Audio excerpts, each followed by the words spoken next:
Now, I want to introduce somebody just real quickly here, and I just have a minute, but I want to hear from Darren. He's the president of the Flight Attendant Union, and he's out here in L.A. They are stuck in the middle between passengers and airlines. What do you mean by that?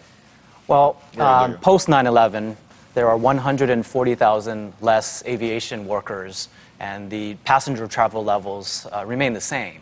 And we are required to provide the same service levels, folks that have gone through the security, as we've seen with Robin, with Kate's group, passengers that have been on board our aircraft, and we are the front line of the airline. We're the first responders in evacuations, emergencies, and we recognize a lot of the strains that passengers go through.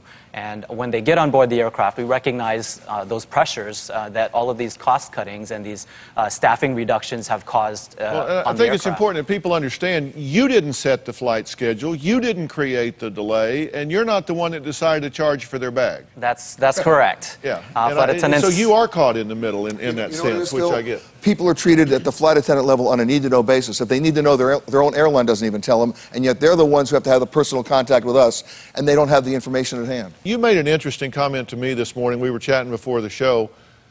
You don't ever take bags on an airline. No. And you say it saves 2.5 hours every time you fly. It does. There are only two kinds of airline bags, carry-on and lost. And so, right? Come on. So what